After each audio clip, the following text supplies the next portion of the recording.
Piero, ele pergunta assim, para quem são as ruínas, né? A primeira coisa que eu pensei foi bastante, eu acho que é egóica, mas eu pensei assim, sou eu primeiro que estou definindo isso daí como ruína. Eu sei que não sou só eu, mas que é uma escolha que eu faço, né? Desde o começo, não, eu quero trabalhar com isso daí, eu quero estudar a história, o tempo, a partir das ruínas. E que ruínas são essas? Também são umas ruínas muito específicas, porque às vezes elas nem chegaram a ser ruínas. Elas são exatamente essa ausência, né? São os fantasmas do que não foi, do que não chegou a ser. Deixa eu ver mais o que eu posso falar, é muita coisa, gente.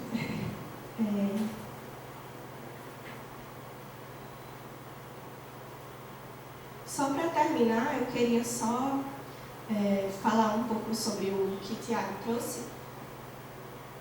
Acho que eu entendi, mas ainda com dúvidas sobre as histórias que você contou, agradeço muito.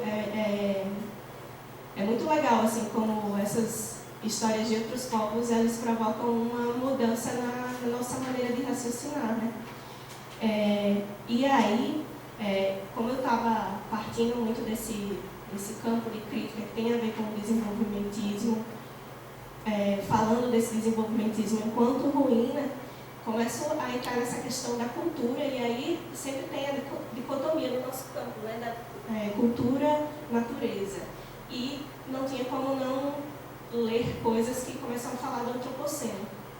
E aí, ao mesmo tempo, a gente chega nessa coisa da possibilidade da vida nas ruínas capitalistas, e aí encontra a Anna Tsing e a Donna Haraway, que aí já estão questionando a própria palavra antropoceno, né? Eles estão falando de espécies companheiras e outras coisas para tirar exatamente o homem dessa centralidade, dessa, acho que excepcionalidade que você falou. Então, são coisas que estão ali tangenciando um pouco o que eu estou tentando desenhar enquanto investigação, mas que também não tenho respostas. Acho que é isso. Obrigada. Eu lembrei de uma coisa, o Léo perguntou do Gilberto Freire e eu só vou falar sobre isso. E falar uma coisa que eu esqueci de falar em relação às redes.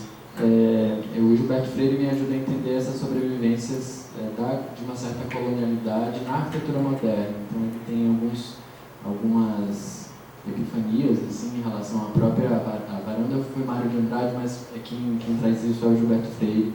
E ele enxerga a sobrevivência da casa colonial nos apartamentos do Parque Guim, e ele fala dessa tradição familiar, patriarcal, escravocrata, agrícola, que a arquitetura moderna faz sobreviver essa dimensão colonial. Então, é nesse sentido que eu estava dialogando com você. E sobre as redes, eu só queria destacar o trabalho do antropólogo Rafael Fonseca, que recentemente tem feito um trabalho desde a tese e montou uma exposição que elenca essas várias imagens das redes de dormir desde o século XVI até a contemporaneidade, como um desses elementos. A exposição acabou de acontecer no Rio de Janeiro, foi em São Paulo, no Centro Cultural São Paulo, no Centro Cultural São Paulo, e traz a rede como esse elemento da cultura brasileira que por diversas vezes e por diferentes atores ela ressurge, né? É um produto industrializado hoje em dia, né? Já não tem tanta essa característica da tradição indígena no seu feitio, mas ela é incorporada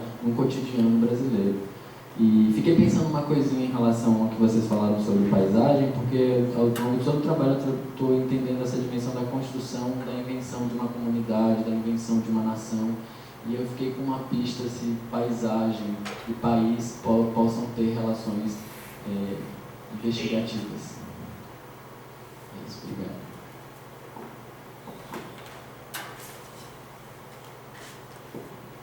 Aberto, caso alguém queira fazer mais algum comentário. Então a gente encerra por aqui, né? No período da manhã, né? E à tarde a gente continua com mais uma mesa. A programação a gente tem aqui, para quem não pegou o caderninho, a gente tem mais cadernos ali, né, que tem a programação. À tarde a gente tem a mesa redonda A Memória como pós-graduação, às 2h com exposição de Washington Drummond, Margarete da Silva Pereira e Fabiana Dutra Brito. Como debatedores, a gente tem Juliana Bechler, Alessia Di Biase e Raquel Esteves Lima. E, bom, eu agradeço, né, a presença de todo mundo, e principalmente dos expositores e dos debatedores, e a gente continua a tarde em papo. Obrigado.